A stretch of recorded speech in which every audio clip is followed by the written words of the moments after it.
So today I want to talk about if you wouldn't do it for free, then don't do it for money. And this is a radical philosophy because it challenges the mainstream thinking that you gotta make a living. And I want to reiterate that this is not true. You do have to make a living, but you can combine it with making a loving. And that's a whole different way of supporting yourself because you won't be at the mercy of a boss, and what you have to give is limitless. So stick around.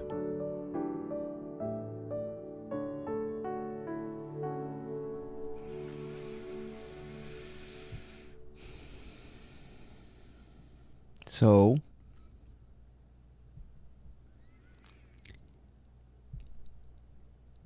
if you wouldn't do it for free,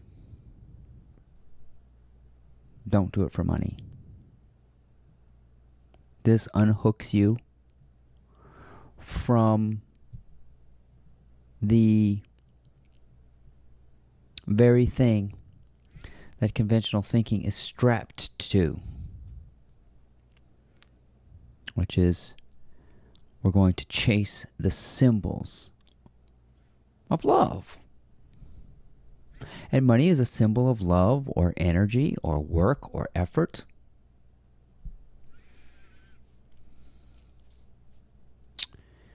And as long as you have attention, consciousness itself, you are limitless. Because you can think of money as being a symbol of that energy flow.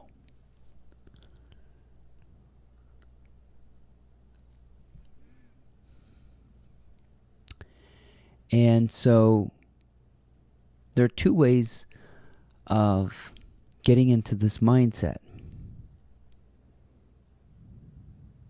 The first way I learned from Alan Watts, which is if I had all the time in the world and all the money in the world, what would I do? And so the very brave soul who takes that to heart actually starts living that way in the present moment and is whisked away into a very adventurous life without a concern for money because it follows that way of living. And so you have to really get into the realm of if I had all the money in the world and all the time in the world, and dwell in that realm. That's called the field of potential, or the quantum field, or the kingdom of heaven.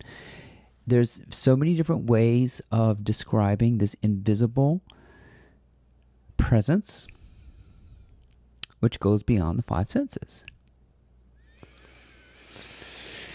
And it is where consciousness emanates from, and it's where resourcefulness comes from. And money is a resource, which is a symbol of resourcefulness. And you are a resourceful creator with unlimited supply. That's the feeling of being supplied and wealthy. And you never run out. There's no attention deficit. Although there is an attention deficit disorder, there's no lack of attention. Because even if you're not so-called paying attention, you're still attentive. Attention seems to be one of these things that we can focus, we can expand,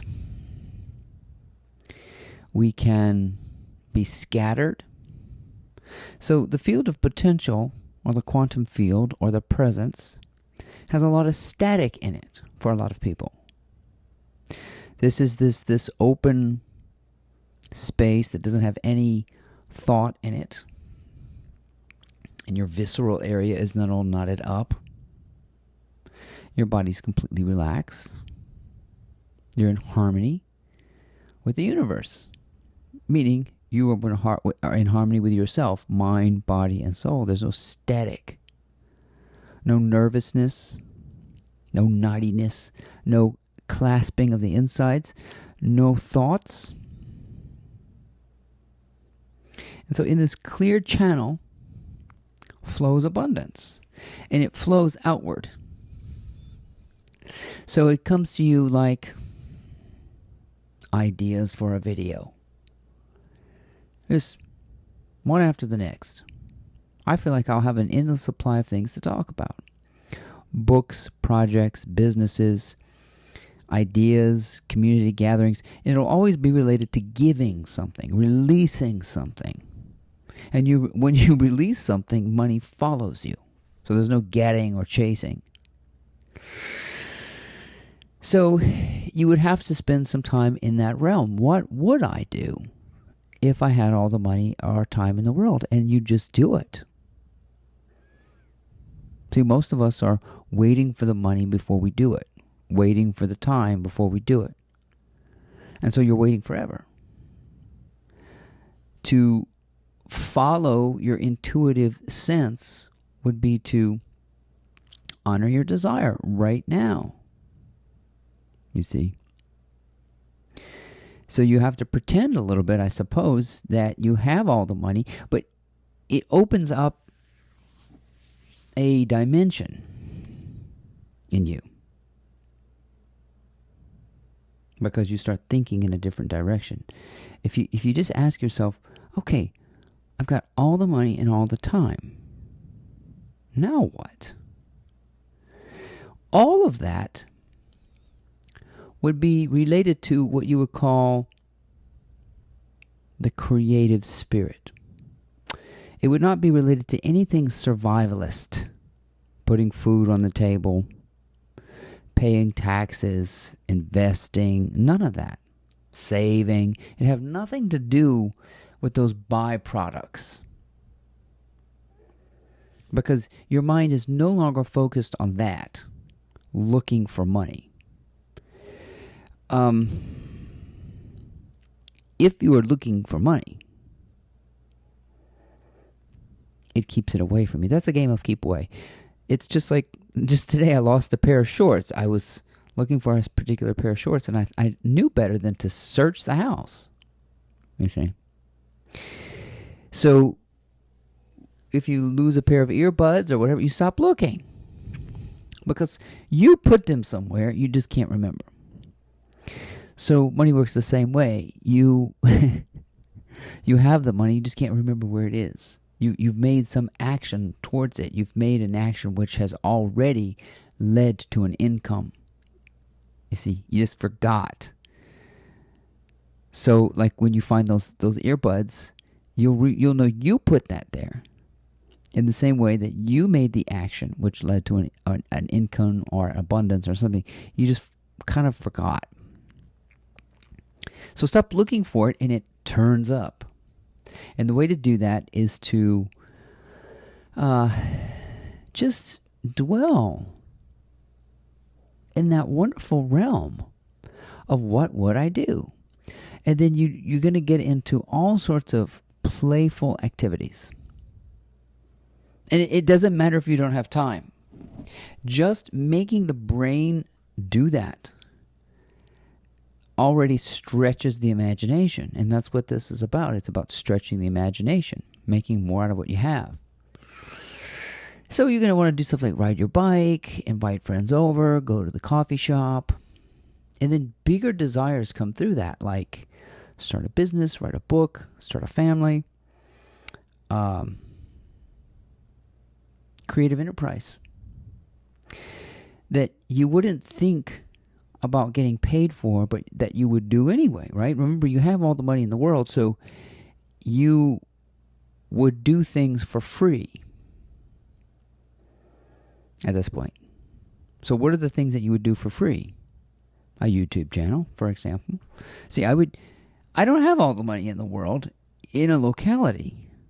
I do have all the money in the world universally, but even if I did, I'd still make YouTube videos about awakening consciousness, enlightenment, spiritual teaching. Clear knowledge is what we're looking at here. Getting into the clear frequencies of alignment and harmony, those sorts of things. And being able to listen to the intuitive spirit, which directs more clearly if there's no static in the body, no chasing and looking. So, the first half of my life I was spent as a musician. I played the organ.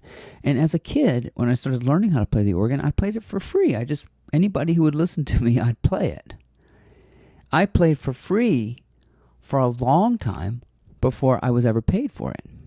And so my musical career was a hobby turned profession. So you would need to imagine having all the money so that you could develop a hobby. A hobby is a skill that you begin as an amateur. An amateur, at the root of that word, is amor, amor, which means love. So amateurs do it for the love of it. And you're always an amateur.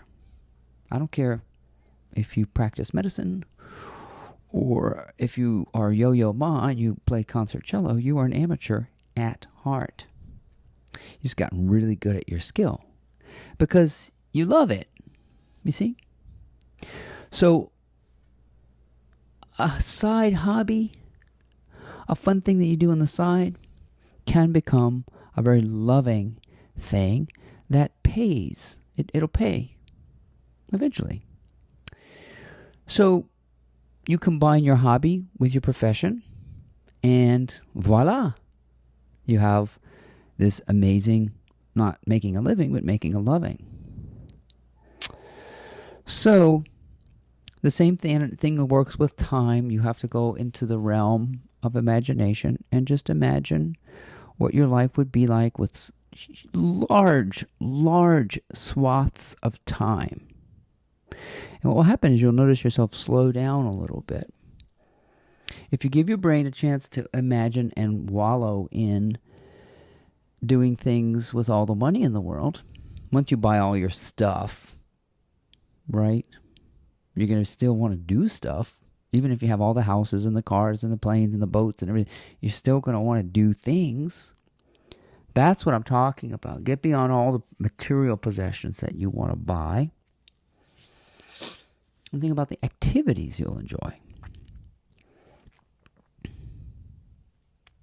Usually will involve other people serving, helping, teaching, creating.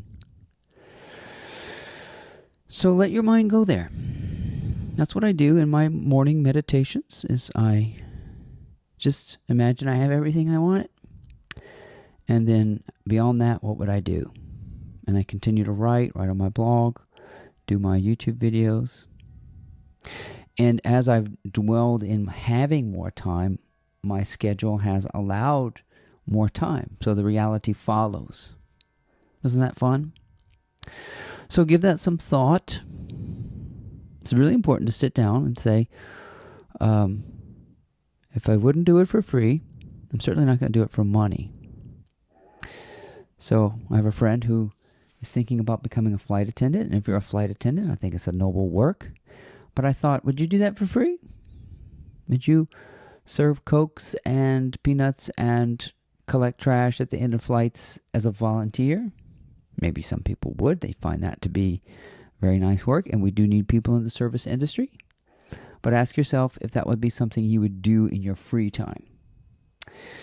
So, we can make free time and doing things for free, we can make those paid elements because they are sustained and they are boosted by an ever-flowing supply of love which does not run out. The field of potential does not run out. There's no lack in that sense because you'll always have lots of ideas. You'll always have lots of energy. You'll always want to. There's no more dread. So think about those things. and I hope that they were helpful to you. Please check out my blog, mymorningmotivator.com, or one of my books on Amazon. Thank you for watching.